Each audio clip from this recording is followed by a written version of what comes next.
America के राष्ट्रपति Donald Trump अब एक्सपोज होते जा रहे हैं। कभी उनके दोस्त मस्क उनको एक्सपोज करने के लिए धमकाते हैं, तो कभी यूक्रेन के प्रेसिडेंट ज़ेलेंस्की व्हाइट हाउस में पत्रकारों के सामने बैठकर खरी खरी सुना जाते हैं। दुनिया में शांति स्थापित करने की डींगे हाँकने वाले ट्रंप अपने ही देश को नहीं संभाल पा रहे हैं। रूस यूक्रेन युद्ध पर मुंह की खाने और भारत पाकिस्तान के मामले पर गाल बजाने वाले ट्रंप को अपने ही देश की सड़कों को देखना चाहिए।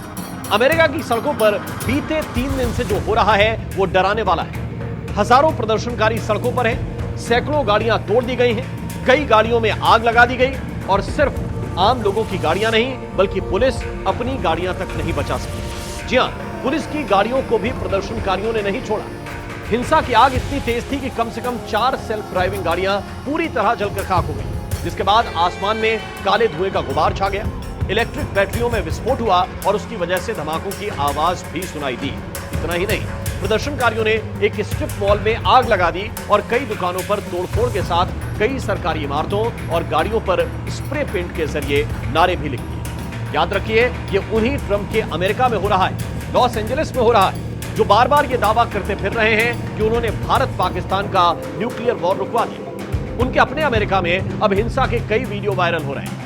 एक वायरल वीडियो में प्रदर्शनकारी अमेरिका का झंडा जला रहे हैं, ट्रंप के खिलाफ नारे लगा रहे हैं। यही नहीं, कुछ लोगों ने अमेरिका के झंडे पर थूकते हुए गुस्सा जाहिर किया। प्रदर्शनकारी सोवियत यूनियन और मेक्सिको के झंडे लहरा रहे हैं। जरा सोचिए हालात कैसे हो गए।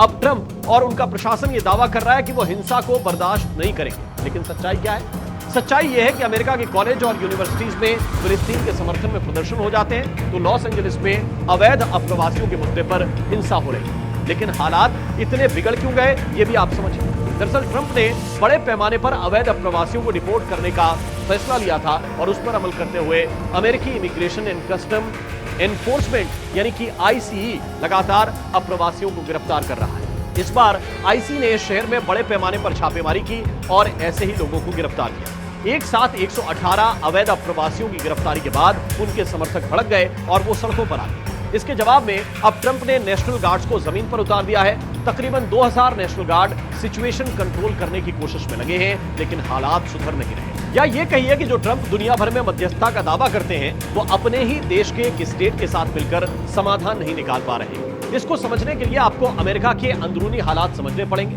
दरअसल ट्रंप रिपब्लिकन राष्ट्रपति हैं, लेकिन लॉस एंजलिस में ट्रंप की विरोधी डेमोक्रेटिक पार्टी के governor democratic governor Gavin Newsom इस हिंसा के पीछे ट्रंप को जिम्मेदार मानते हैं। उन्होंने ट्रंप को निशाने पर लेते हुए कहा है कि हिंसा को भड़काना, बड़े पैमाने पर अव्यवस्था को बढ़ावा देना, शहरों को सैन्य कैंप में तब्दील कर देना और विरोधियों को गिरफ्तार कर लेना, ये तो तानाशाहों की कार्रवाई है, किसी राष्ट्रपति की नहीं। समझने के लिए सिचुएशन सिंपल है। एक विचारधारा प्रवासियों के खिलाफ कार्रवाई को गलत मानती है और दूसरी कहती है कि यह होकर रहेगा। ट्रंप ने तो यहां तक कहा है कि अगर इस कार्रवाई के रास्ते में वहां के अधिकारी आए तो उनको भी कानून का सामना करना ही पड़ेगा। अब देखना यह होगा कि इन हालात में जीत अवैध अप्रवासियों की होती है, उनके समर्थकों की होती है, या फिर इस मामले में ट्रंप की जीत होती है और वो ऐसे अप्रवासियों के खिलाफ कार्रवाई करने में सफल रहते हैं।